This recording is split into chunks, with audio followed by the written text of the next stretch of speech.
Estamos grabando. Muy bien, muchas gracias. Entonces vamos a dar inicio a la segunda parte de esta primera sesión de la mañana porteña, del coloquio sobre Alfonso el Sabio. Y vamos a abrir con Alexander Marey, un historiador de Alfonso el Sabio y en particular de las 7 partidas, y creo que puedo decir un querido amigo también. Alexander es profesor titular de Filosofía Aplicada en la Universidad Nacional de Investigación de Moscú y se especializa en la tradición textual de las 7 partidas.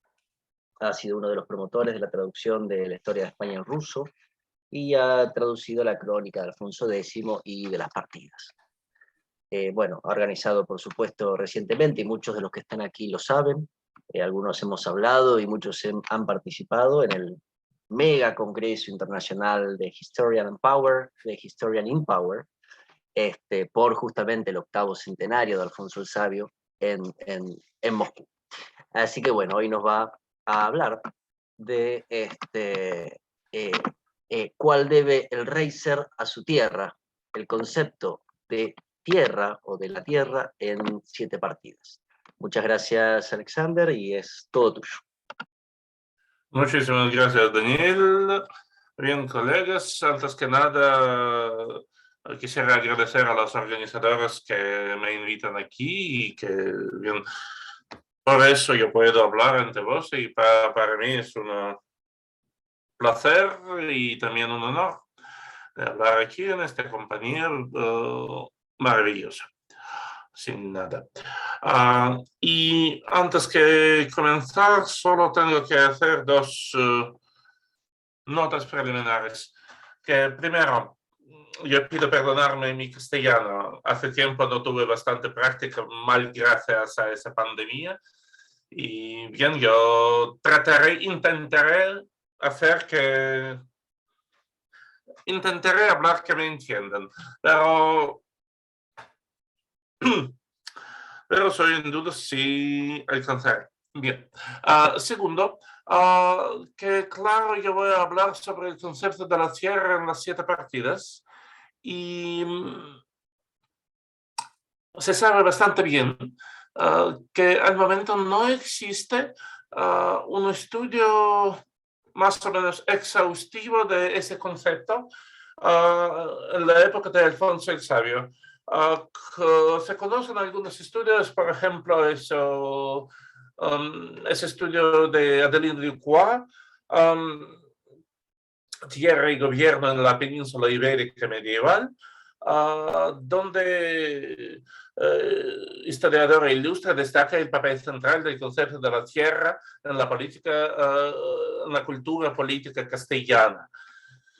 Y a partir de los datos de su análisis cuantitativo, porque ella basa su trabajo sobre el análisis cuantitativo del léxico de la historia de España y de algunos otros textos de época de Alfonso X, ella se centra se centra en el hecho de que el reino se percibía en primer lugar como un territorio, como una tierra. Pues el segundo estudio también bastante significativo que no se puede perder en este contexto es unos artículos de Georges Martin dedicados al concepto de la naturaleza en la cultura jurídica castellana. Y este historiador en el primer turno se centra en las 7 partidas. Sin embargo, a pesar de que ambos historiadores reconocen la importancia del concepto de tierra, ninguno de ellos lo considera con suficiente detalle. Ducois, por ejemplo, Ducois se limita a dar una breve información sobre la cantidad de usos de esa palabra en la historia de España, en la primera partida y en algunos otros textos. Martín no hace aún esto. Y bien se comprende, se entiende muy bien por qué Delisle de Croix elige para su análisis esos textos, Historia de España y la primera partida, porque ella se alude a la base de datos de textos electrónicos del Seminario de Madison, elaborado en finales del siglo XX por un grupo bien conocido de seminario medieval estadounidense, seminario hispánico medieval. Y bien, como sabemos todos, esta base se incluye solo Historia de España y la primera partida, pero no incluye, por ejemplo, los textos de todas las otras partidas, antes que nada porque no tenemos los manuscritos de las partidas pertenecientes a la época de Alfonso el Sabio mismo. Casi todos los manuscritos que tenemos, a excepción solo la de Londres, pertenecen al tiempo un poquito más tardío. Yo no sé, por mi opinión, no es un argumento serio, es decir, y no podemos afirmar que bien las partidas se escribieron en el siglo XIV, pero esta es la razón por qué las partidas no fueron analizadas en el dicho estudio de Delisle de Croix. Pues, y hoy en esta ponencia bastante breve, yo me limitaré con un pequeño estudio de cómo se utilizó el concepto de tierra en la segunda partida. Pero antes de hablar de la segunda partida misma, valdría la pena decir algunas palabras sobre el uso del concepto de la tierra en una serie de los actos de las Cortes del reinado de Alfonso X. Pues, entre los Cortes voy a mencionar sobre todo Cortes en Sevilla de 1253, Valladolid 1258, Jerez de la Frontera 68 y las de Zamora de 1274. A excepción de me aludiré a los textos de Fuenreal y Spéculo solo para mostrar algunos ejemplos, es decir, técnicos jurídicos, pero voy a explicar un poquito más tarde. Pues, podemos dividir todos los contextos donde se usa el término de tierra, la palabra tierra, en los actos de Cortes.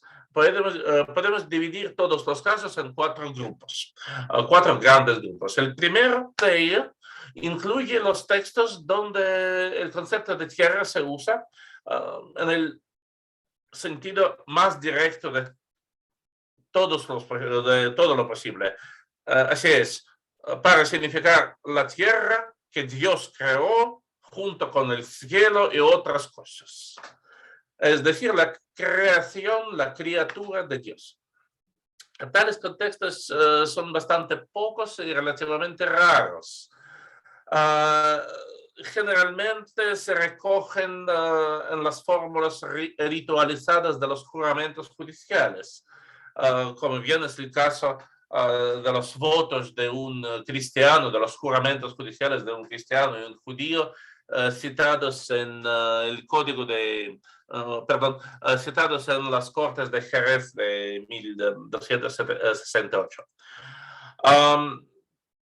Pues, otro contexto donde también se usa esta misma significación de la noción de tierra como una cosa creada por Dios, es donde por ejemplo, en Fuenreal y bien en algunas leyes de Spéculo, donde se refiere a la vida de Cristo en la tierra. Donde se dice como Cristo vivió en la tierra creada por su Padre. Eso. Y aquí puedo solo suponer que aquí el uso de este concepto tuvo un poquito otra significación.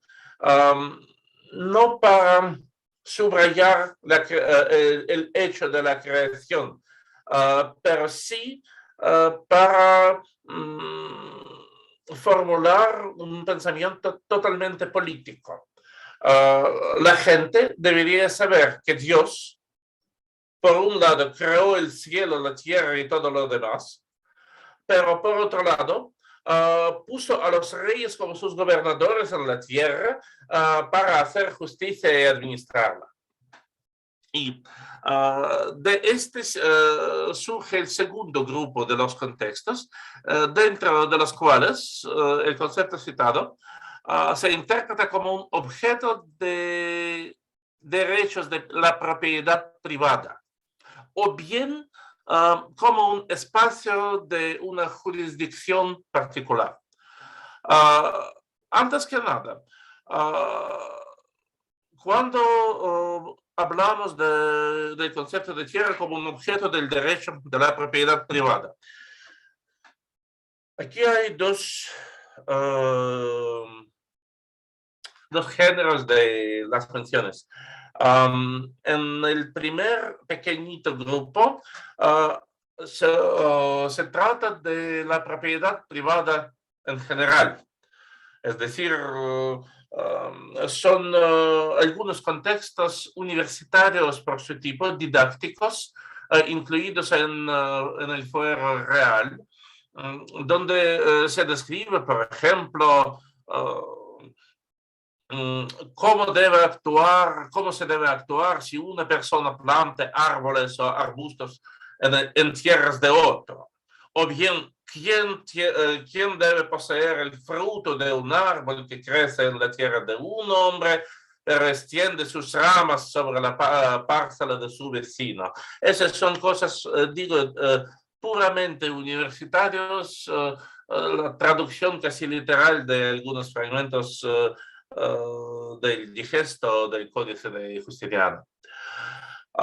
Pues la mayor parte de los contextos donde se trata de la tierra como de un objeto del derecho de la propiedad son los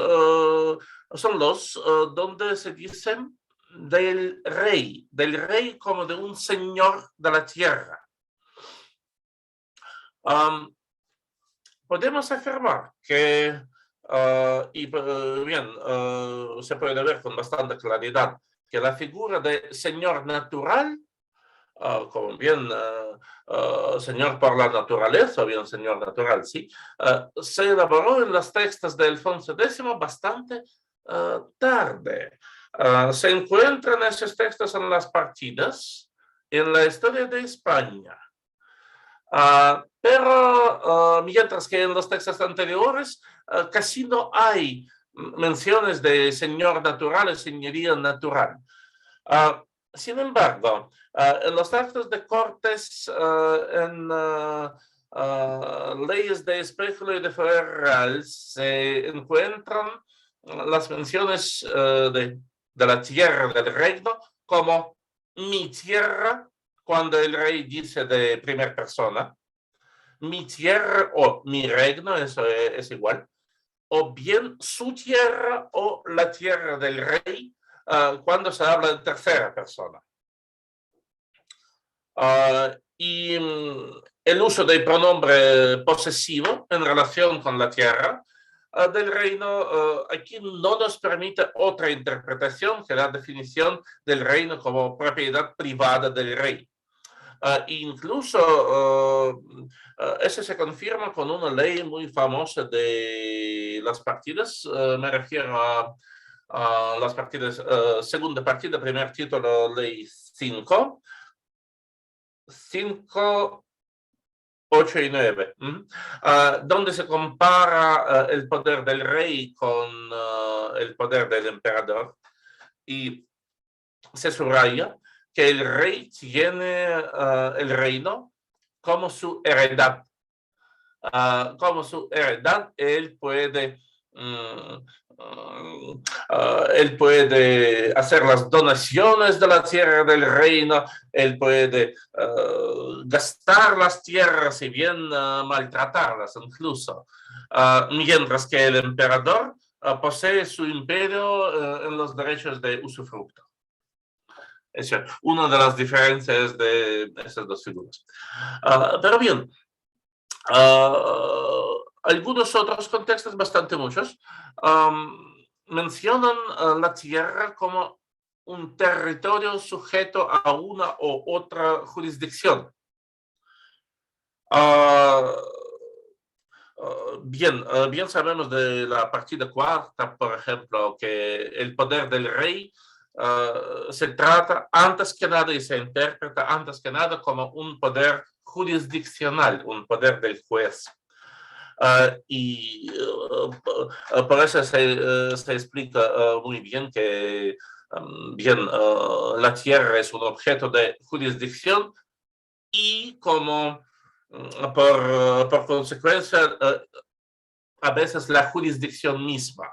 La palabra la tierra como un sinónimo de una otra palabra de la palabra jurisdicción. Aquí nos encontramos, por ejemplo, la tierra del rey como jurisdicción del rey, o bien alcaldía como un término donde rige un alcalde. Finalmente, último grupo de los contextos, y también bastante amplio, describe la tierra como uno de los conceptos del derecho feudal para denotar usándola para denotar la tenencia de la tierra otorgada por el rey a alguno de sus ricos hombres. En consecuencia, todas las órdenes del rey relativas a la condena de los ricos hombres por uno o por otro crimen, por uno o por otro hierro, contienen y bien a veces comienzan con una orden de privar al citado rico hombre de la tierra que tenía del rey. Y en ese sentido el término tierra, bien el concepto de tierra, tuve dos significaciones, o tierra como un objeto de tenencia feudal, tierra, es decir, terrestre, perdón, mi tautología, o bien alguna cantidad bastante significativa del dinero. Como podemos leer en la misma cuarta partida, cito, tierra y llaman en España a los moravedís que el rey pone a los ricos hombres y a los caballeros en lugares ciertos. En honor dicen aquellos moravedís que les ponen cosas señaladas que pertenecen tan solamente al señorío del rey. Ahora bien, tierra y llaman a los moravedís. Y refiriéndonos a la crónica de Alfonso X, podemos leer algunos requerimientos de los nobles que ellos declaran para el rey, demandándole que el rey, un momento voy a citar este texto, demandándole que de los maravedís, cito, de los maravedís que tienen estos hombres buenos, que así como los tienen en lugares sabidos, que yo los mande dar en este servicio que ahora cogen en el reino de Castilla. Y los que no tienen en lugar sabido, que yo los mande dar de Duero Allende. Aquí aquí no se usa la palabra tierra, pero sí al revés se usan maravedís para significar la tenencia que tienen esos ricos hombres. Ahora tenemos sinonimía aquí casi completa. Bien, las conclusiones preliminares. resumiéndose, se puede observar que al momento de la compilación de la segunda partida, tuvo una cierta tradición de uso del concepto de la tierra en la cultura castellana. Y hubieron cuatro significados, cuatro nociones principales. Pues, la tierra como creación de Dios, el firmamento, todo lo que no es agua y no es cielo. Pues, segundo, tierra como objeto del derecho de propiedad privada. Tierra como el territorio amparado y cubierto por una u otra jurisdicción. Y pues tierra como la tenencia feudal, tenencia territorial o bien monetaria dada por el rey a los magnates. Tenemos antes de la segunda partida, al momento de su composición. Y ahora vamos a ver qué se añade con la escritura de la segunda partida. Bien, en el texto de la segunda partida, la palabra tierra se usa muy frecuentemente, más de 400 casos por todo el texto. Pero el uso más intenso y más denso, es decir, se encuentra en dos títulos. Título 2.11, eso es cuál rey debe ser a su tierra, a la tierra de su reino. Y 2.20, cuál la gente debe ser a la tierra de donde vienen.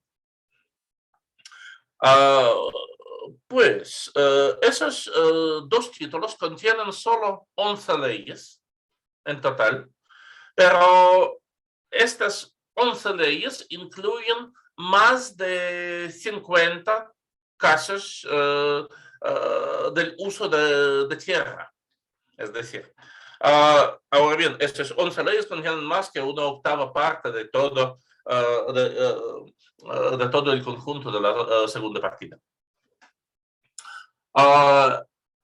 Y pues, título 11 comienza con la declaración. Y aquí solo una remarca a los márgenes. Aquí entramos, salimos del derecho y entramos en el ámbito de teoría política y bien política teológica. Porque el título 11 de la segunda partida comienza con la declaración de que el rey debe amar, honrar y guardar a su tierra. La obligación de amar nos indica a la recepción de teoría agustiniana, teoría del pueblo que se trata, que se interprete como un conjunto de las personas unido por un amor a algunas cosas comunes, incluso la tierra. Aquí la palabra amor llama la atención de inmediato, digo, porque según los legisladores de Alfonso X, el amor es lo que se convierte en el sentimiento que une al rey y su reino en un solo, en una cosa sola, sí, que hace al rey la cabeza, la corazón y alma de su pueblo. Y en este caso, cuando hablamos del amor del rey a su tierra, este amor, como parece, debe tener su encarnación material. Debe ser encarnada en algo. Y bien, en primer lugar, el rey debe cuidar que la tierra sea bien poblada, y no solo por caballeros, sino también por agricultores y artesanos. Y más bien indican las partidas que la población será nativa de esa tierra y no extranjera.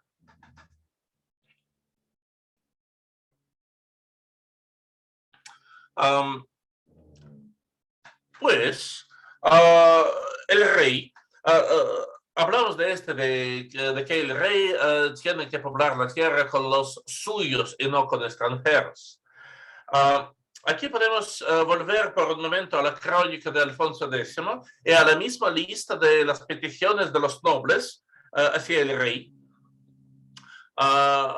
donde los ricos hombres, durante su revuelta de 1271-73, decían que el rey tiene que poblar, tiene que destruir algunos pueblos construidos por él y en futuro tiene que poblar su tierra solo con los naturales de estas tierras de Castilla y León. Y no tiene que hacer los alcaldes de Castilla y de León los hombres que vienen del extranjero.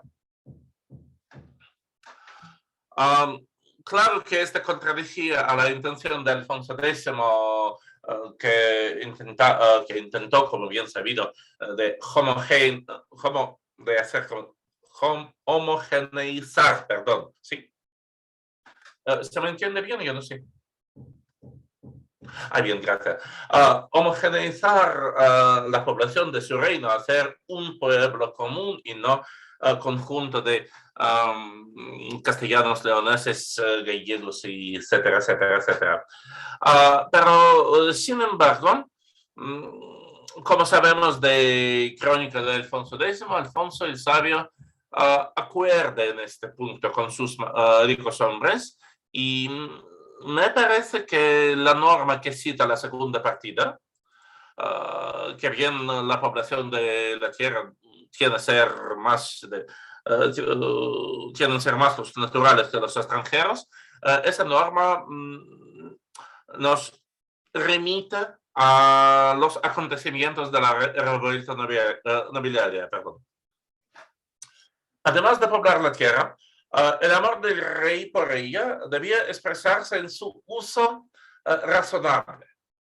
Ahora bien, el rey debía construir los castillos, establecer hospitales en ciudades, en lugares yermos, a lo largo de los caminos, posadas, casas hospitalarias, tal y cual.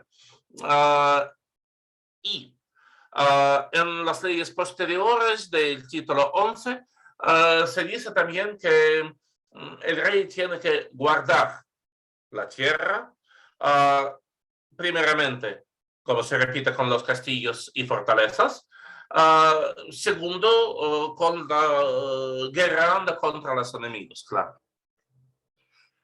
Y el título 20 contiene 8 leyes y no el 3 como el 11, y está dedicado a las relaciones del pueblo con la tierra. Más importante de todas esas leyes, me parece el prólogo al título 20, donde la tierra se define como la alma del pueblo en su nivel más bajo. Bien, los legisladores de Alfonso el Sabio reciben, como sabemos, la concepción tripartita del alma, expresada por Aristóteles en su tratado, donde define que hay una alma criadera que poseen todos los animales, incluso los hombres, pues alma sentidora, que no poseen ya los plantas, pero sí animales y hombres, y alma razonable, que tienen solo los hombres. Esos 3 niveles de alma del pueblo ¿cómo se dicen? Perdón. Se definen bien. Se definen las partidas como Dios, Dios como alma razonable del pueblo, el rey como alma sentidora del pueblo y la tierra del reino como alma criadora del pueblo. Por lo demás, podemos ver que la tierra se define como la madre del pueblo en el mismo título. Madre del pueblo e incluso madre, sostén, su mentora y algunas otras metáforas. Y bien, incluso la alma, de nuevo, su alma del pueblo. Pues, pasando a las conclusiones. En primer lugar, los juristas castellanos insisten, no solo juristas, juristas, teólogos, los autores de la segunda partida, porque yo estoy segurísimo que eso no fueron juristas puramente, los teólogos sí participaron. Y bien, los autores de segunda partida insisten que el pueblo es inseparable de su tierra. En realidad, el pueblo, las personas, los hombres, tuvieron que vivir en una tierra específica, en un territorio fijo, y en este sentido pudieron ser consideradas, yo voy a decir una herejía, pero bien, pudieron ser consideradas como un tipo de la propiedad raíz del rey.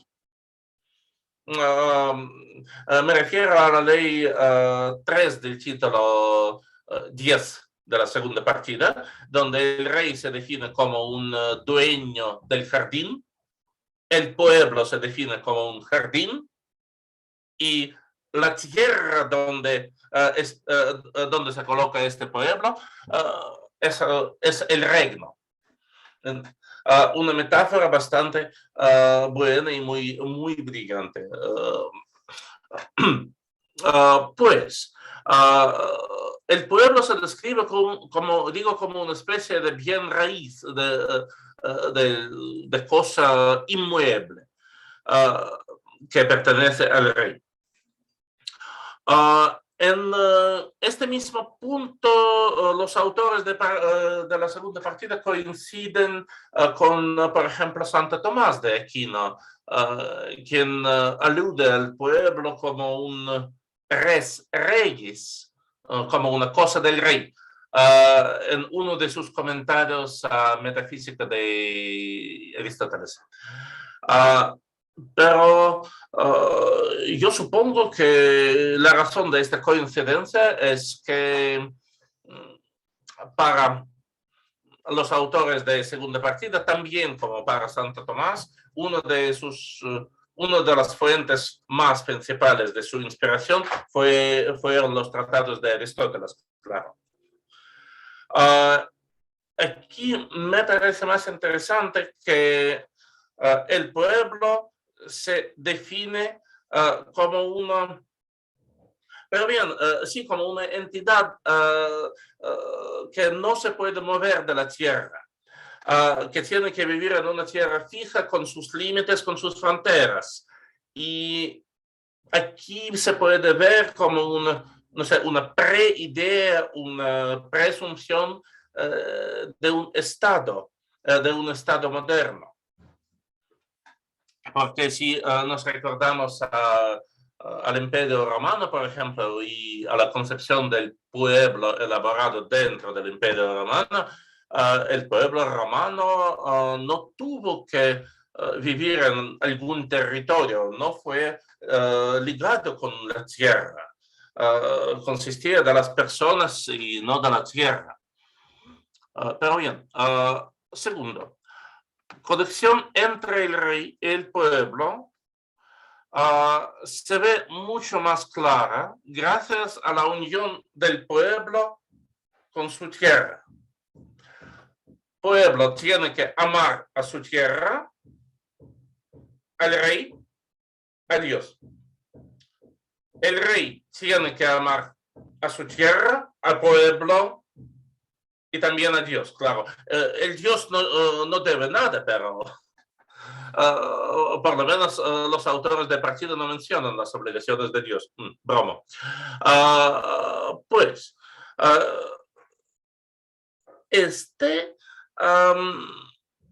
me parece que esta conexión muy estrecha entre Dios, entre el rey, pueblo y la tierra, subraya el rey no solo como una cabeza y bien corazón y alma del pueblo, pero también como una cabeza como un pater familias, como un amo de casa, ¿sí? Donde su casa es todo el pueblo castellano. Y en este caso sí, si el rey va a poblar su tierra con los extranjeros, él va a empeorar las condiciones de su pueblo. Y como consecuencia, él será un mal rey, mal dueño. Finalmente,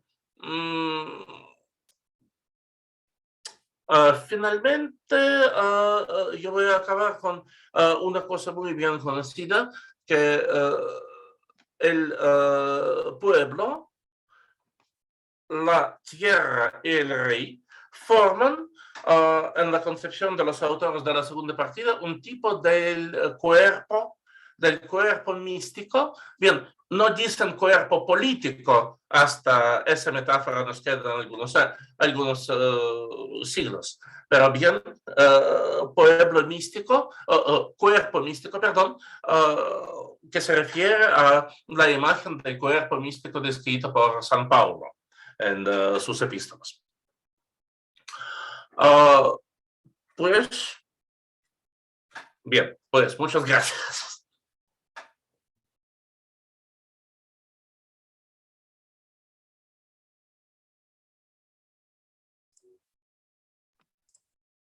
Bueno, gracias.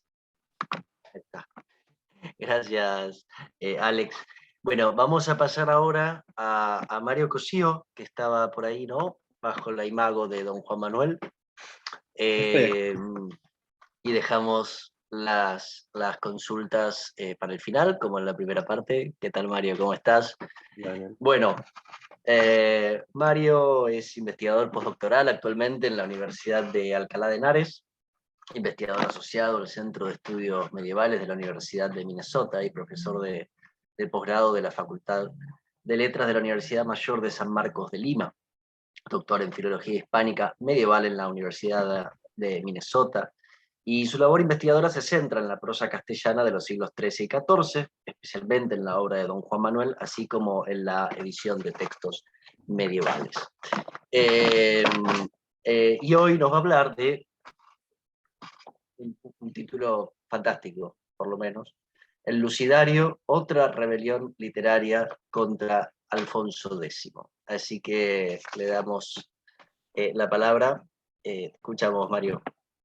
Gracias, Daniel, y bueno, gracias por la invitación a este coloquio sobre Alfonso, y para ti y todos los organizadores, y comienzo porque es una presentación un poco larga.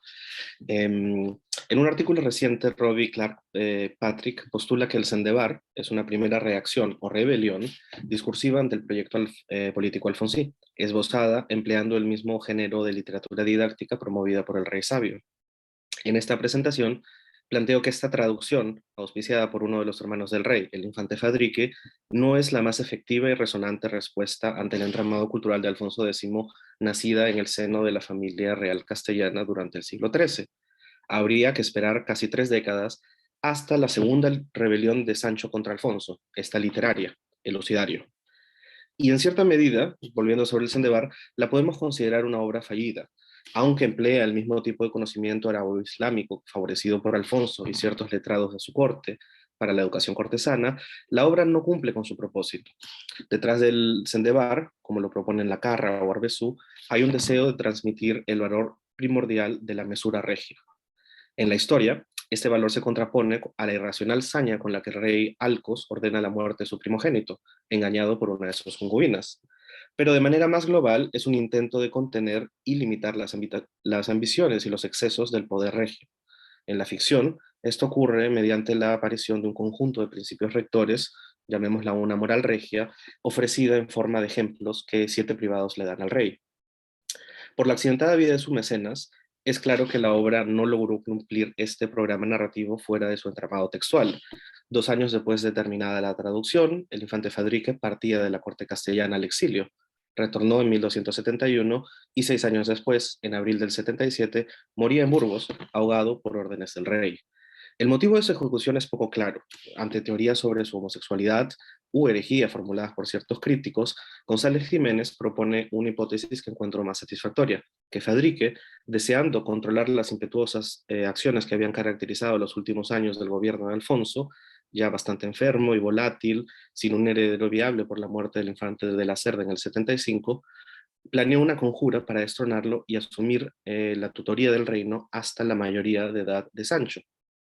Los motivos de este fallido golpe de Estado coinciden plenamente con la voluntad de dar al reino una autoridad regia mesurada, como la que Fadrique había impreso en el Cendebar.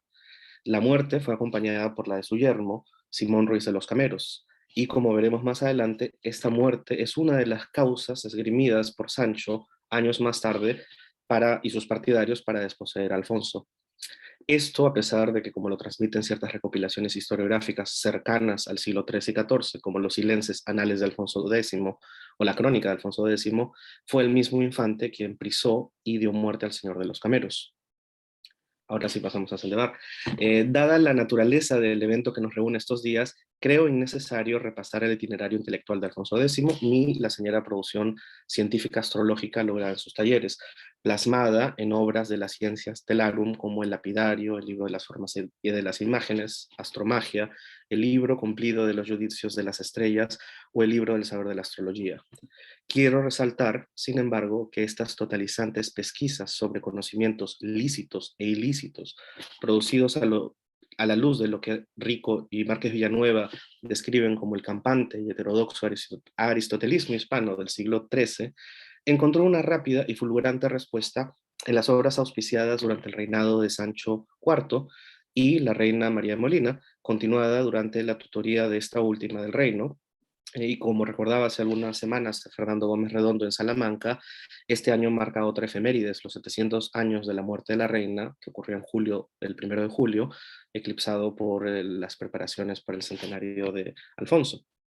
Así pues, el principal propósito de Lucidario es responder al interés alfonsí por conocer las secretas naturas que, como lo advertía el libro al rey, el libro de Alexandre, era un saber negado a los hombres y equiparable solamente con la soberbia luciferina del Macedonio.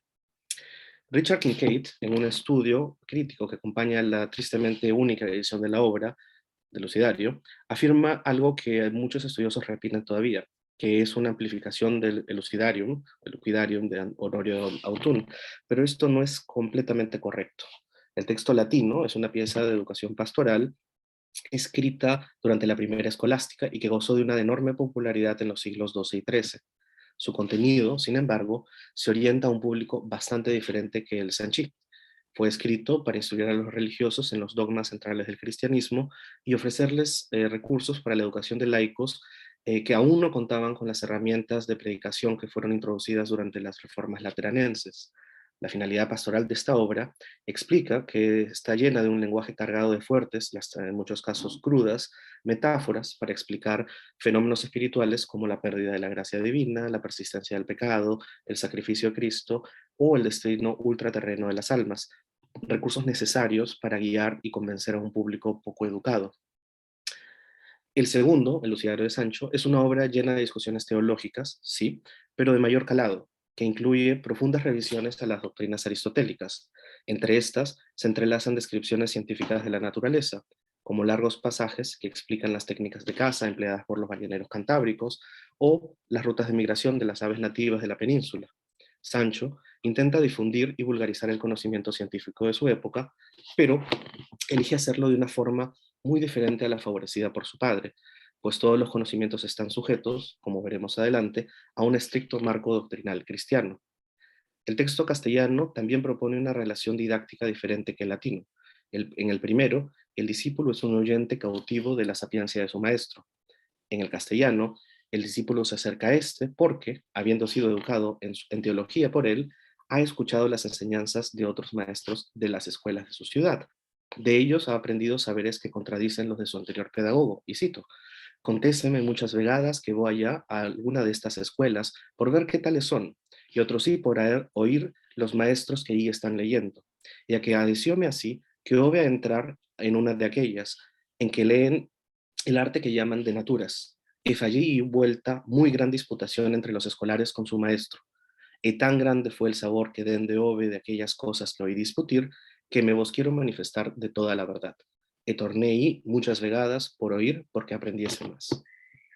Creo que este pasaje es una alusión a las doctrinas aristotélicas instaladas en el medio cultural castellano desde antes del reinado de Alfonso X y que habían sido condenadas en 1277, poco antes de la escritura del Lucidario, por el obispo de París, Etienne Tempier, como contrarias a las enseñanzas de la Iglesia.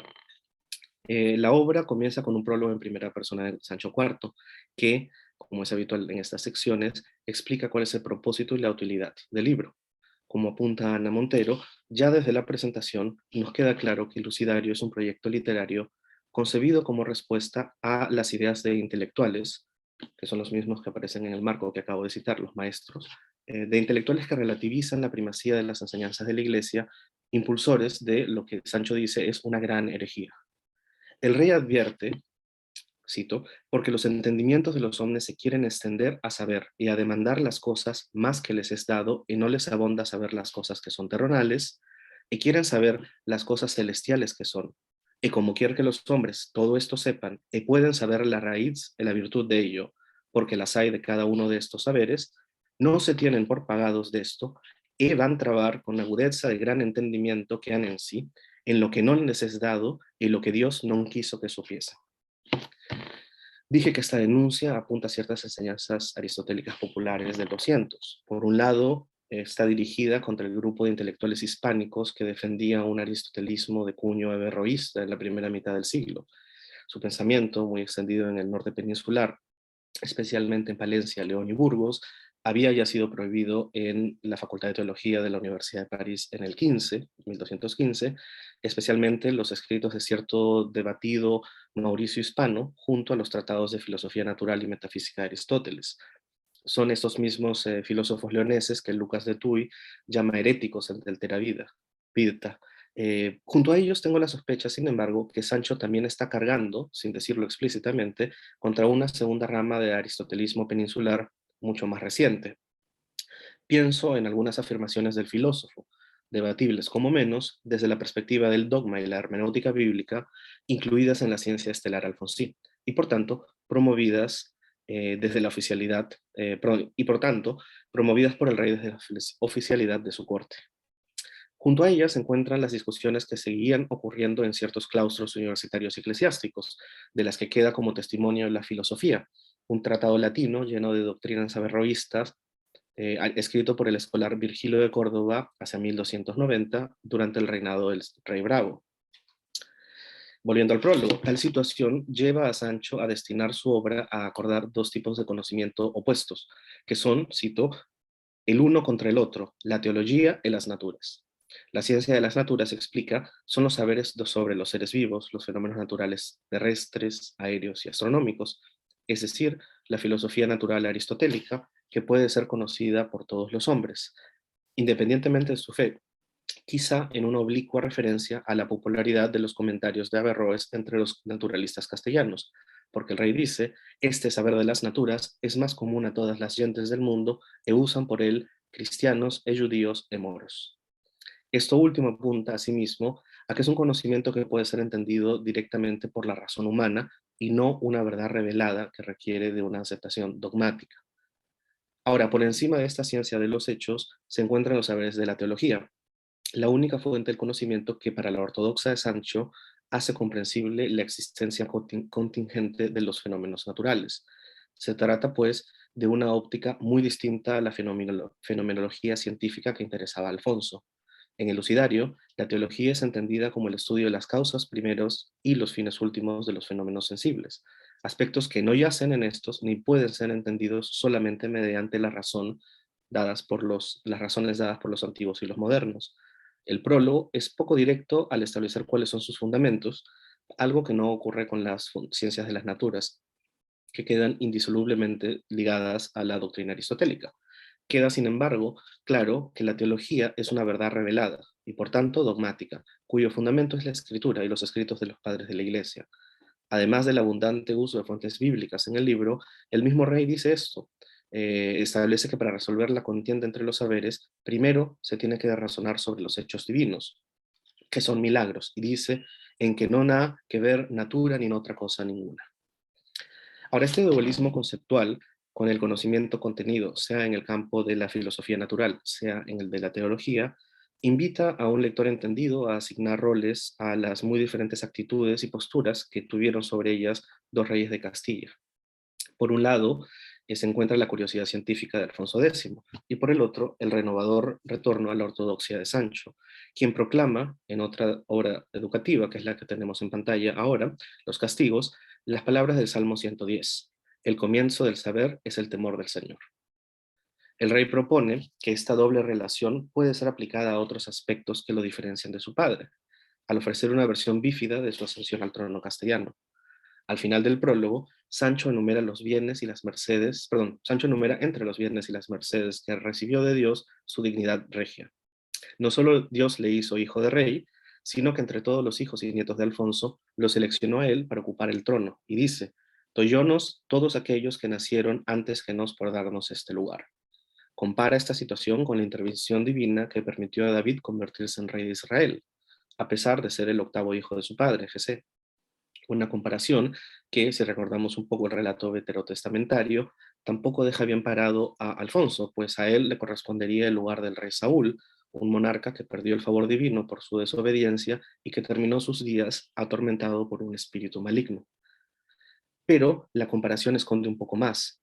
Plantea que existe un orden natural, humano, codificado en las leyes del reino, escritas por su padre, que establecían que el derecho del trono tenía que recaer sobre los descendientes del infante de la Cerda, y encima de este se encuentra la providencia divina, que ha hecho a Sancho legítimo heredero ante los ojos de Dios, navegando los hechos para que se convierta en rey. Algo muy similar, dicho sea de paso, a lo que ocurre con otro protagonista de una obra también relacionada al pensamiento de Sancho, el caballero Cifar. Mediante este acto, el creador, nos dice Sancho, cito, quiso dar a entender a todos los del mundo que había sabor él de llegar a nuestra facienda al estado en que somos, en haber él su nombre, que es nombre de rey. Dije antes que Sancho se propone reconciliar el naturalismo aristotélico y los saberes teológicos, pues menciona la necesidad de, cito, traerlas a concordamiento. Realmente, su propósito es introducir los saberes naturales a un esquema escolástico, donde el más alto orden, que organiza y dirige los restantes, es el divino. A la luz del escolasticismo del XIII, esta forma de armonización del saber del pasado con la enseñanza de la Iglesia acusa, creo, una doble influencia. Por un lado, la del enciclopedismo mendicante, materializado en obras bien conocidas en el entorno sanchí, como de Propietatibus Rerum, de Bartolomeo Anglico, de Animalibus, de Alberto Magno, o el Speculum Naturale de Vicente de Beauvais. Por el otro, el de la teología tomista, cuyo esquema organizador, que son las preguntas disputadas, las cuestiones disputadas, es evidente en las respuestas del maestro.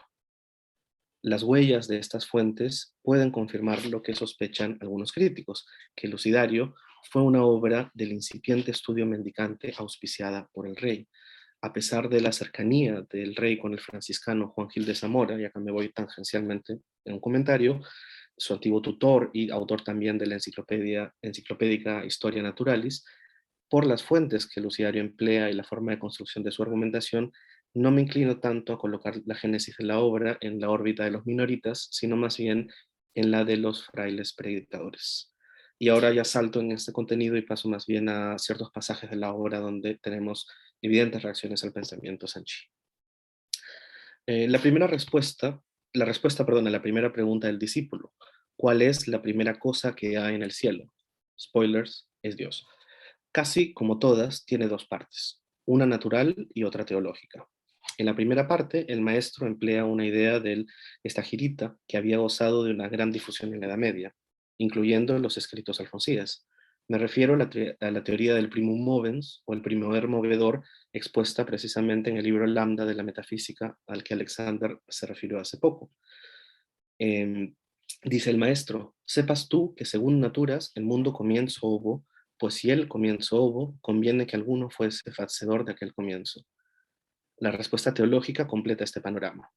Repitiendo y simplificando un tanto las ideas del comentario a la metafísica de Aquino, el maestro confirma que la fuerza creadora, innombrada por Aristóteles e inacible, es Dios.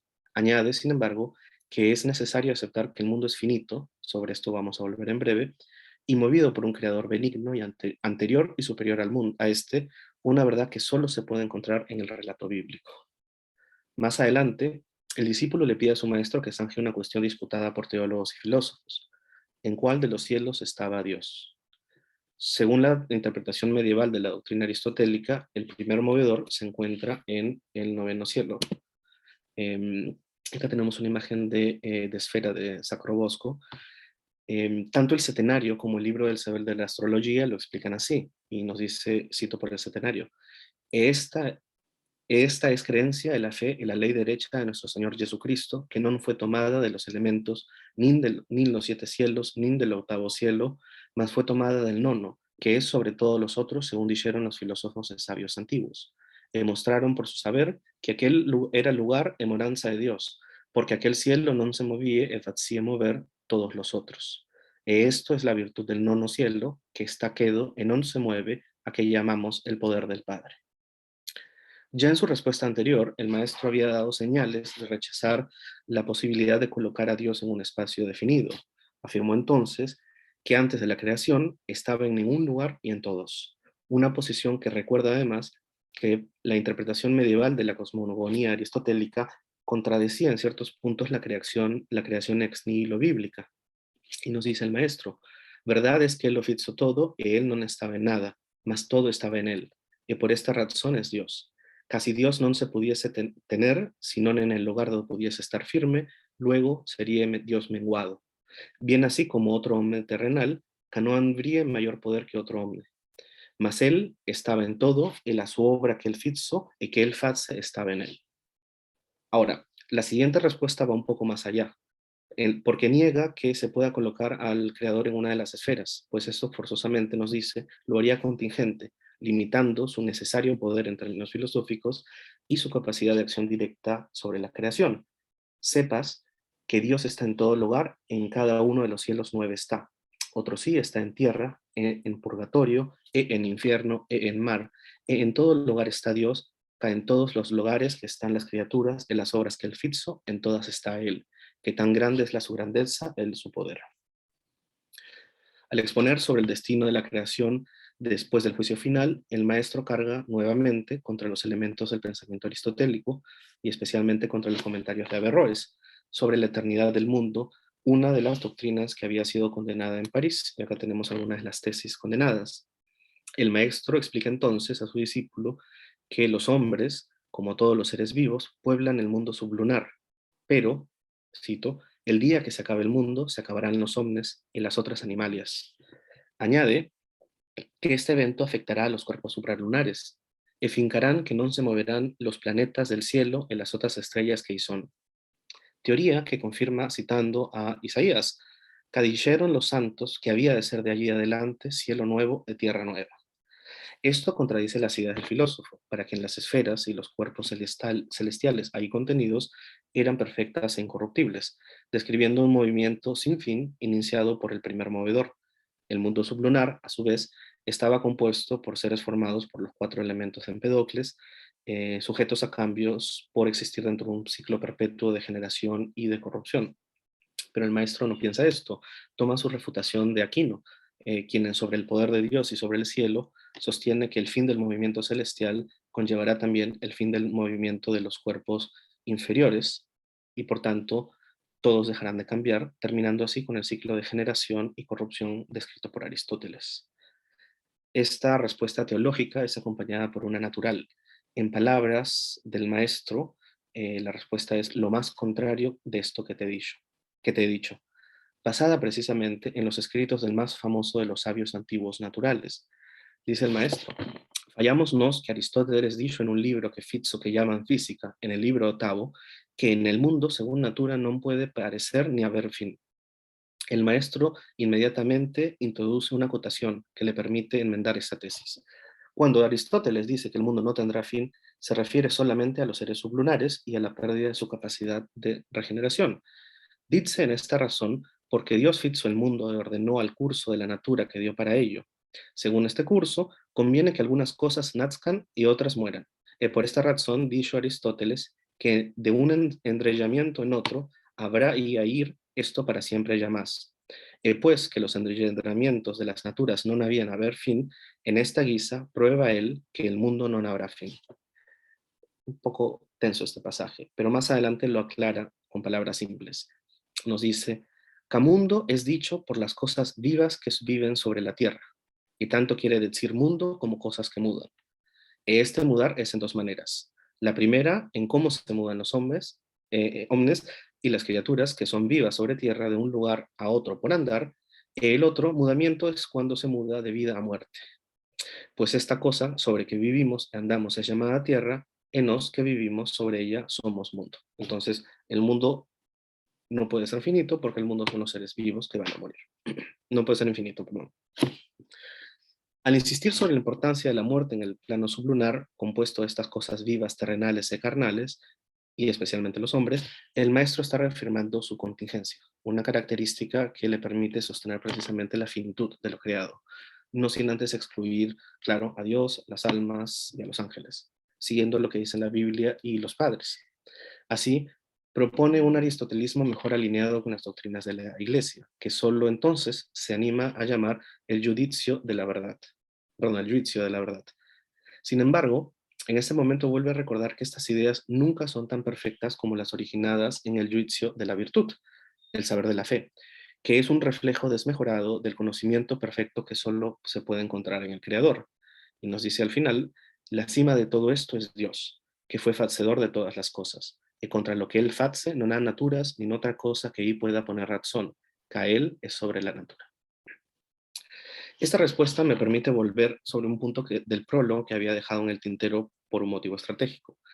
En su advertencia sobre los peligros de las doctrinas de los filósofos naturales, Sancho nota que no se contentan con comprender el orden sublunar o el celestial, estudiando los efectos de las virtudes de los planetas sobre los hombres, sino que además nos dice tienen el gran atrevimiento de intentar adentrarse en la omnisciencia divina. Y dice, traban con agudeza de gran entendimiento que han en sí en lo que no les es dado y lo que Dios no quiso que sopiesen.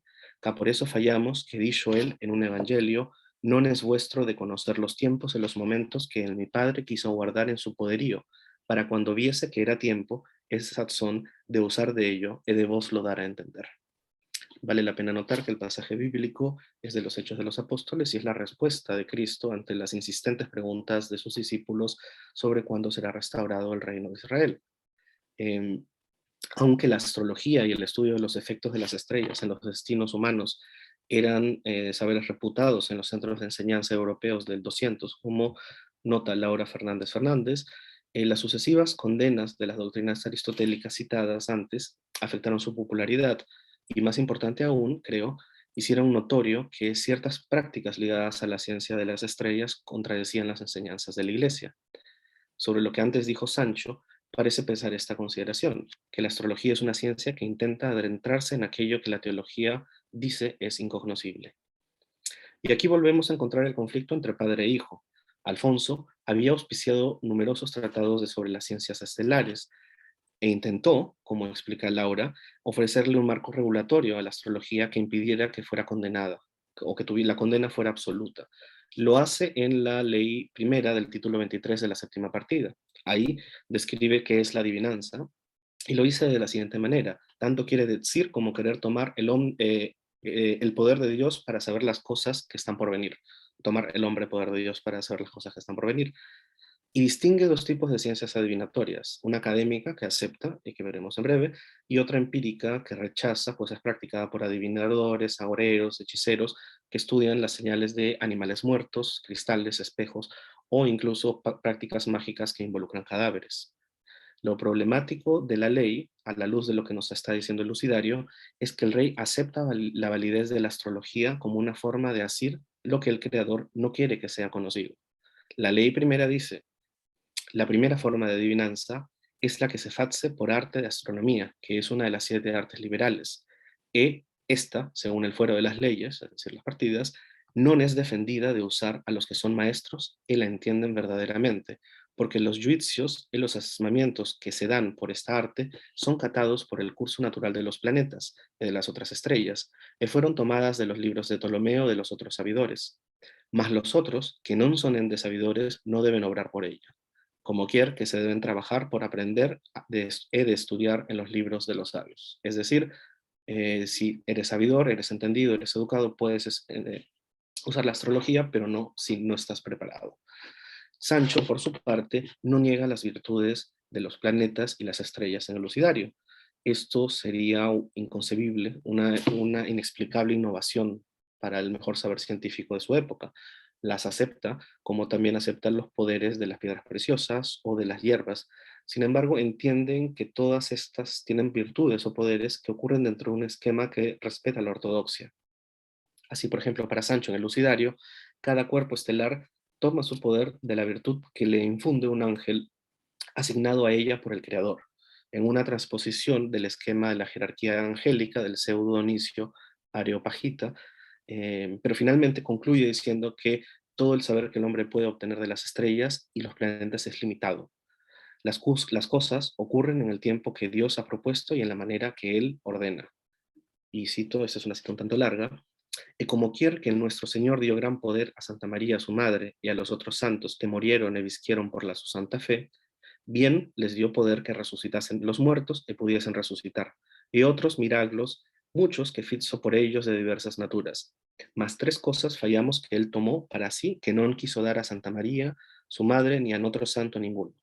La primera, en facer ángeles; la segunda fue el facer de las armas de los hombres; la tercera son cosas del fecho del ordenamiento del mundo, que no quiso que las otros supiese sino en él, que las tiene guardadas en el su seno para el tiempo y la sazón que las ha de mostrar por obra, bien como el día del juicio, que lo hubo guardado para sí, que no quiso que santo ninguno que lo supiese sino en él. El último de estos poderes vedados no tiene un origen bíblico, sino patrístico. Al comentar las epístolas de Pablo de Tarso sobre el sentido literal del Génesis, Agustín sostiene que el saber del futuro está prohibido por Dios al hombre, y nos dice que es un misterio escondido desde los siglos en Dios, que será revelado solo al final de los tiempos, cuando se constituya la iglesia eterna en el paraíso. Aunque parezca un poco habitual que el maestro niegue la capacidad de los apóstoles y los santos, detrás de esto quizá puede encontrarse cierta preocupación de los teólogos del rey por los excesos causados por la difusión del culto de los santos durante el siglo XIII, específicamente sus reliquias, que parecen descubrirse debajo de cada piedra tornada, pues algunos de sus efectos taumatúrgicos y supernaturales parecían burlar los designios divinos de la providencia.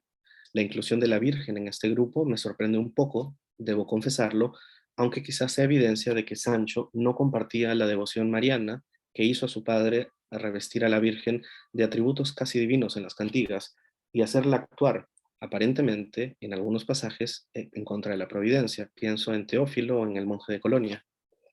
Esta sutil censura reencauzaría esta tradición, recordando a los lectores la primacía y la inefabilidad del conocimiento del Dios trinitario. Aunque si alguno conoce otra fuente, agradecería que me lo digan, porque este pasaje luego aparece casi literalmente citado por don Juan Manuel en el libro El Caballero y el Escudero. Entonces acá hay una comunalidad que puede ser efectos de que Juan Manuel está dejándose influenciar por Sancho y respondiendo a Alfonso, o una fuente común todavía desconocida por mí. Pero en cualquier caso, la respuesta a Alfonsí está presente. La insistencia del maestro sobre esta negativa divina de otorgar el saber del futuro a quienes ocuparían los sillones más cercanos a él en la Jerusalén celestial, de la que habla Agustín, entra en contradicho con ciertas aseveraciones alfonsíes de que el saber del futuro puede ser conocido por los astrólogos. Y con esto, y comenzando para cerrar, vuelvo al infante Fadrique, cuyo sendebar, además, es plenamente alfonsí en esto, porque acepta el saber de los astrólogos. Si nos acordamos de la historia, el rey, y toda la trama ocurre porque el rey le pide a sus astrólogos que lean la carta del infante. Como recordaba al inicio, la muerte de Fadrique ocurrió tras descubrirse ciertos planes contra Alfonso. Algunos años más tarde, él era desposeído por la nobleza y el clero en un juicio sumario realizado en Valladolid el 21 de abril del 82. Según la crónica de Alfonso X, la sentencia del juicio fue leída por otro hermano menor del rey, el infante Manuel. La crónica Geral de 1344 transmite una versión de este discurso que llama la atención, pues coloca a la muerte de este infante de Fadrique como el primer motivo que empuja a la nobleza a tal radical respuesta contra el rey. Y nos dice, en el pasaje que tienen ahí, por cuanto el rey Alfonso mató a don Fadrique, su hermano, y don Simón Ruiz, señor de los cameros, y otros muchos hidalgos, sin derecho, y como no debía, pierda la justicia. Y más adelante, de este día en adelante, el infante Sancho se pueda llamar rey de Castilla y de León. En general, Alfonso no sale muy bien parado en la crónica del duque de Barcelos, siendo llamado, como lo ven en la rúbrica en rojo, don Alfonso el astrólogo. Amén de su famosa blasfemia, un relato cuyo génesis Leonardo Funes coloca en los círculos clericales cercanos a Sancho, Pedro Afonso recoge otros materiales que evidencian una afinidad con las críticas que Sancho formula contra su padre en el Lucidario, lo que puede confirmar que el origen de estos materiales, como la blasfemia, esté asociado a personajes al servicio del rey Bravo. Me refiero, por ejemplo, a la respuesta con la que Sancho justifica su derecho sobre el trono en la crónica del duque. Muy similar, perdón, del conde, le estoy cambiando el título, muy similar a la del prólogo de Lucidario, al afirmar Sancho que la muerte del infante de la Cerda fue un acto de la providencia divina en favor suyo. Le dice él, Señor, aquel día que Dios mató al infante don Fernando, mi hermano, aquel día dejó a mí por heredero de Castilla en León, e en todos los reinos donde vos sois Señor. Otra noticia, y con esto concluyo, es la que aparece al inicio del relato de El Rey Sabio que tenemos aquí, y demuestra que para la primera mitad del 14, cuando se redactó esta crónica, las razonadas argumentaciones teológicas del Lucidario contra la astrología promovida por Alfonso se habían convertido ya en relatos populares que justificaban la ortodoxa revolución sanchí. Y el pasaje nos dice, este rey don Alfonso quiso saber qué acabamiento había de haber, y ayuntó consigo muchos astrólogos que fallaron por arte de la astrología que había de morir desheredado de los reinos de Castilla y de León, por omne de su sangre. Y por esta razón mató al infante don Fadrique, su hermano, y a don Simón Ruiz de los Cameros, cuidando que de aquellos había de venir aqueste mal. En esto parece se equivocaron los astrólogos alfonsíes. Muchas gracias.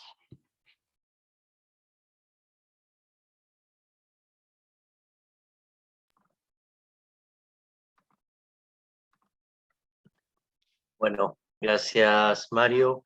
Vamos a dar paso entonces a la parte de preguntas, comentarios y tal. Así que bueno, quienes quieran, voy a colocar acá para ver a todos, quienes quieran pueden levantar la mano y comenzar.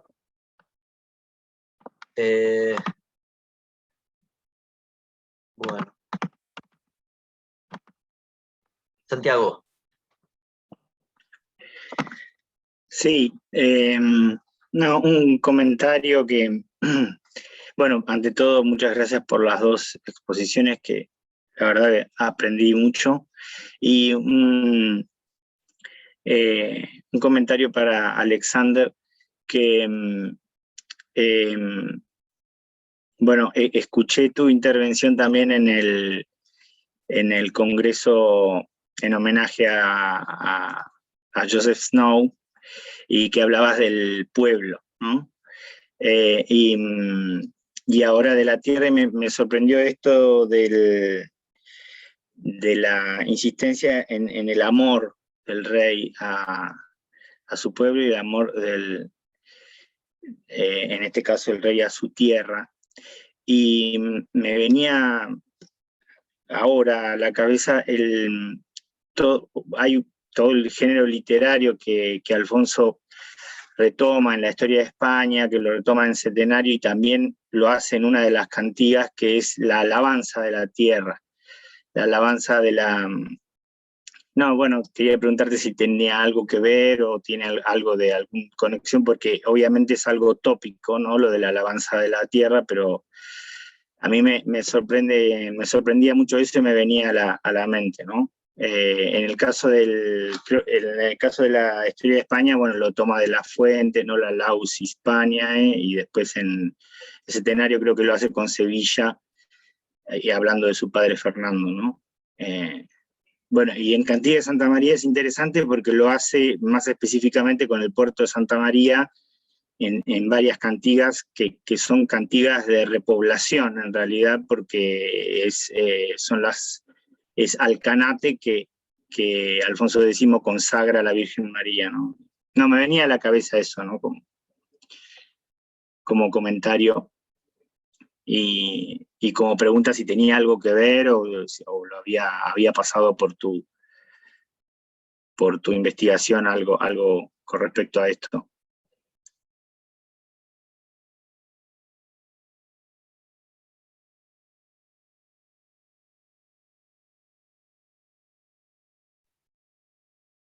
Alexander, disculpa, no te estamos escuchando. Oh, perdón. Santiago, antes que nada, muchísimas gracias por tu remarca y bien, que son las remarcas que habría que pensar, porque yo supongo, eso solo yo supongo, que no hay una conexión, por lo menos directa, entre las normas de las partidas que mencioné yo y los textos de alabanza, sea de Historia de España, sea de ay Dios, de Juan Gil de Zamora, sea de Cantigas. ¿Por qué? Pero hay claro que hay que verificar. Yo creo que el texto de las partidas fue escrito como una cosa bien normativa, sí, que establece la norma no solo la norma no sobre la España o no sobre el mismo rey Alfonso, sí, pero norma en general, que el rey en general tiene que amar a su tierra y bien a su pueblo, porque esta es su calidad, es decir, sustancial. Esencial, eso es. Uno de lo que Santo Tomás llamó essenziale non accidentale. Pero gracias una vez más porque hay que ver, habría que mirar las alabanzas y quizá por ahí voy a encontrar algunas cosas adicionales o bien no adicionales, pero no, muchas gracias. Bueno, Gracias. si hay alguna otra consulta.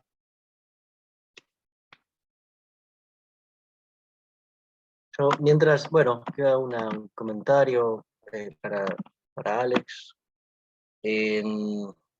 Bueno, obviamente quería reafirmar y por supuesto marcar, estoy completamente de acuerdo sobre esto que denominaste, que fue un poco, digamos, de lado, pero que no hay que dejar de decirlo, ¿no? Esta idea de la casi locura de considerar que las 7 partidas son un producto puro del siglo XIV, ¿no? Obviamente que eso es algo que hay que reafirmar todo el tiempo. En ese sentido, o ya dejar de reafirmar cuando todos digamos, o consideren por lo menos las pruebas filológicas en particular que ha hecho Craddock, ¿no? Fundamentalmente Claro. para poder dejar esto yo argumenté bien solo asentado, ¿no? Oh, sí, sí, sí, claro. Yo argumenté solo por qué razón Adeline Duquois no utilizó esos textos, porque no entran en la base de Madison. Y no entran en la base de Madison porque no existen manuscritos alfonsís de las partidas, solo este. Sí, claro, sí, totalmente. Te quería consultar por los textos de Cortes que estuviste trabajando, porque creo que también, no sé si hay alguna distancia ahí que vos consideres, vos sabés muy bien sobre mi trabajo, yo con los textos de Cortes tengo una relación bastante lejana, pero bueno, sí que son tardíos también, creo que por lo menos el de las Cortes de Zamora, que es el que yo mejor conozco, creo que antes de 1330 no está recogido, ¿no? Copiado.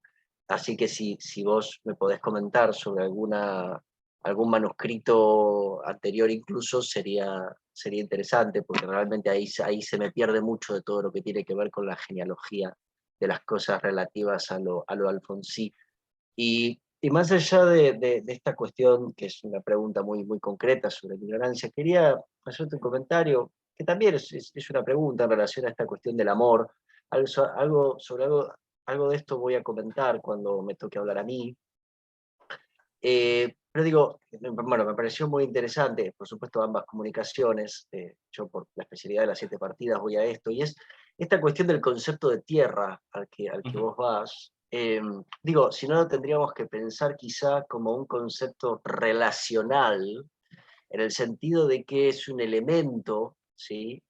Que también está puesto ahí dentro de un sistema, ¿no? Para generar toda una serie, ¿no? Como una suerte de narrativa, si se quiere, o una teoría, ¿no? Iba a decir una narrativa conceptual, lo cual me parece que no existe en ningún lado, pero sí como una suerte de teoría, ¿no? Porque justamente, hablando del vínculo, ¿no? El vínculo, por supuesto, el vínculo político, que está naturalmente determinado por el amor, ¿sí? Y que va a ser muy importante, por ejemplo, para la definición de natura, de naturaleza, y que si vos te fijas, claro, en la definición de tierra se excluye el vínculo político que la naturaleza propone. ¿Sí? Me estoy adelantando un poco lo que voy a hablar yo, pero ¿por qué? Porque vos bien sabés que para establecer un vínculo de naturaleza bien alcanza con una moranza de 10 años, y sin embargo la tierra supone un nacimiento. Entonces, digo, ¿en qué medida no hay casi, ¿no? Como una suerte de narrativa que va construyendo una teoría, y en qué medida podemos definir los conceptos alfonsíes, si es que existe una teoría y si es que existen conceptos alfonsíes, yo creo que sí, de manera individual y no articulada dentro de ese discurso o de ese conjunto, de ese tándem que es 7 partidas, digamos, ¿no? Esa es mi pregunta. Gracias. Ay, gracias, pero no, ¿en qué medida podemos? No, sabes, yo creo que sí. Tenemos que hablar cuando hablamos, no sé, de concepto de tierra o de qué. Tenemos que hablar, claro, antes que nada, tenemos que hablar sobre un complejo narrativo dentro de las partidas. Y por eso, incluso en mi ponencia, dividí la ponencia en 2 partes, que antes de la segunda partida, que había actos, cortes y todo y ya las partidas. Porque esta teoría que se desarrolla en la segunda partida como mínimo, bien, o en todas las partidas.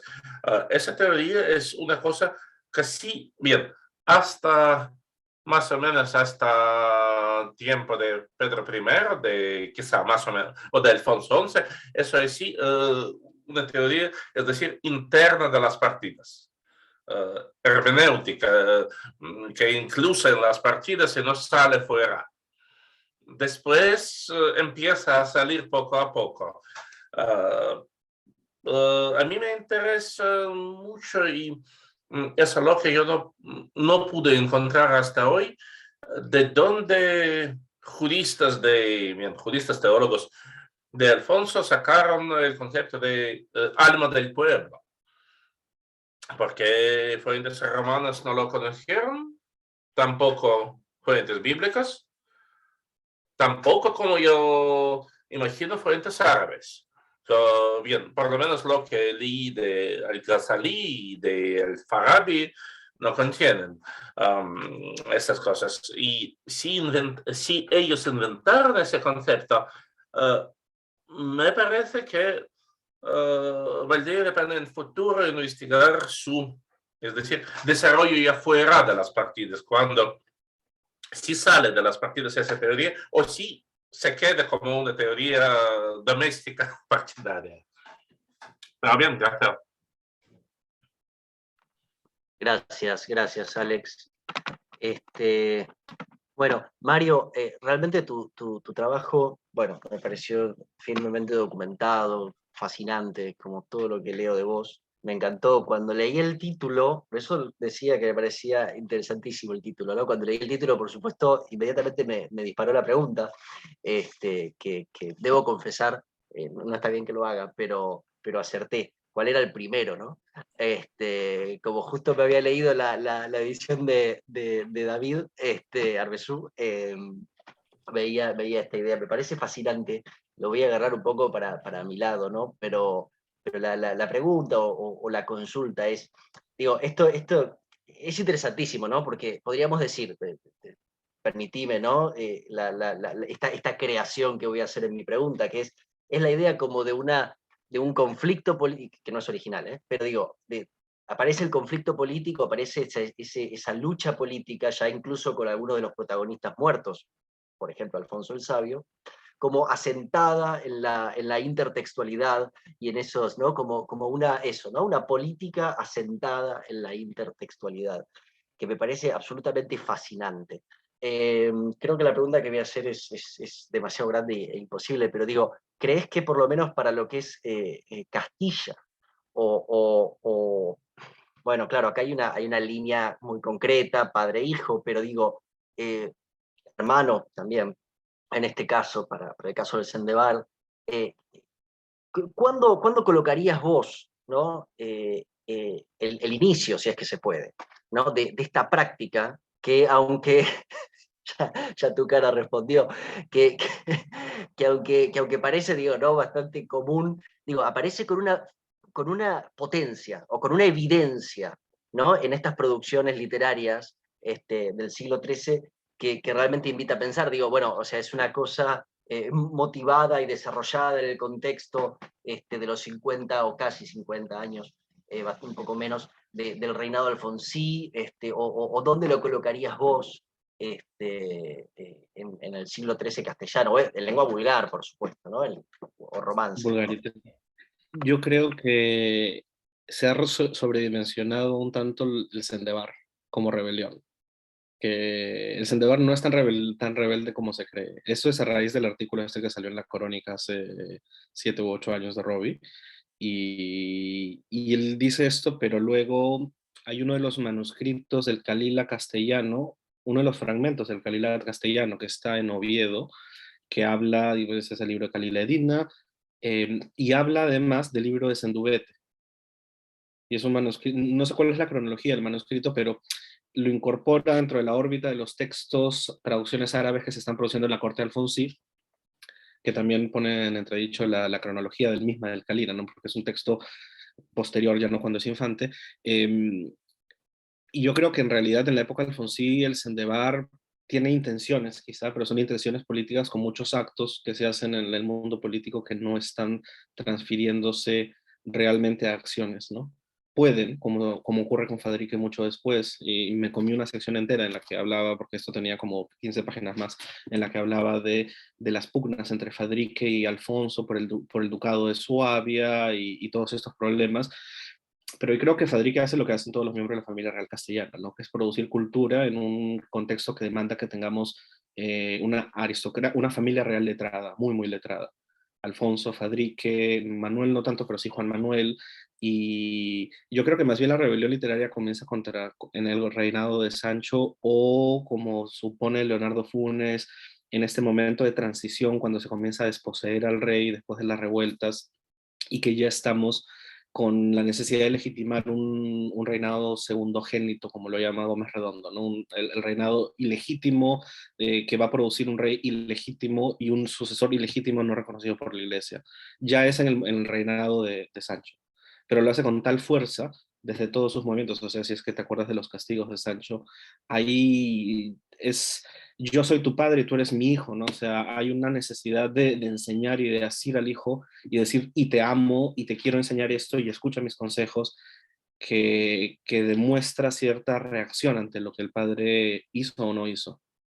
Entonces yo sería más bien partidario de lo que dice la crítica, hacia el final del reinado de Alfonso, principios del de Sancho, pero reacciona con una violencia tal que, o sea, yo creo que hasta que me encuentre pruebas diferentes, yo creo que estas reacciones que dicen que ni la Virgen ni los santos pueden saber el futuro, que es una reacción al pensamiento mariano alfonsí, y si lo es una reacción de tal virulencia que, dice, que no cae en la herejía, pero sí cae en la desautorización de obras que además están circulando en otros lugares, ¿no? Porque yo dije Teófilo tiene una tradición diferente, ¿no? O sea, hay milagros marianos que también están encausados por Berceo. Y nada, pero Sancho está reevaluando esos modelos, esas actuaciones para tratar de proponer un giro que tiene una connotación política, pero me alejo un poco de la respuesta en el reinado de Sancho. Gracias, gracias. Y además un texto divertidísimo para el caso del Lucidario. Bueno, si no hay más preguntas, vamos a terminar con esta sesión, no sin antes hacer una pequeña aclaración, y todos aquellos que conozcan a alguien que se vaya a conectar en la segunda parte, también pueden desperdigar la palabra. Es que tuvimos un pequeño cambio, lamentablemente, por cuestiones personales de último momento. Alejandro Morín no va a poder estar para abrir la sesión de la tarde. De cualquier modo, y por los compromisos que tienen los colegas que siguen luego de que hable yo, vamos a hacer lo siguiente, que es mantener todo del mejor modo posible, y esto es extender el descanso. Realmente lo lamento por Europa Occidental y Europa Central, realmente lo lamento, pero bueno, vamos a tener aquí un descanso gigantesco que a nosotros nos viene bien porque vamos a almorzar, pero nos vamos a reencontrar a las 14:15 hora de Argentina, es decir, 12:15 para, bueno, Perú, costa este estadounidense, y ya, bueno, yendo más hacia el este, ya tardecito, hacia las 18:19:15, depende dónde se encuentren. Así que 14:15, hora local de Buenos Aires, con mi presentación, y luego sigue todo tal como estaba. Solamente extendemos el descanso para evitar problemas en la organización. Muchas gracias y nos vemos entonces en poco menos de 2 horas. Daniel, una pregunta. Sí. ¿Y Alejandro va a hacer su ponencia en otro tiempo o no va a hablar esta vez? No tenemos, no, lamentablemente no. Pero sí hemos arreglado, ya lo hemos hablado con Alejandro, porque además tenía un trabajo excepcional para presentar, va a estar, sí, en las publicaciones de Perfecto. Eso seguro, un trabajo original y excepcional, como son la mayoría, o todos los que hace Ale. Hasta luego, y nos vemos en un rato. Gracias.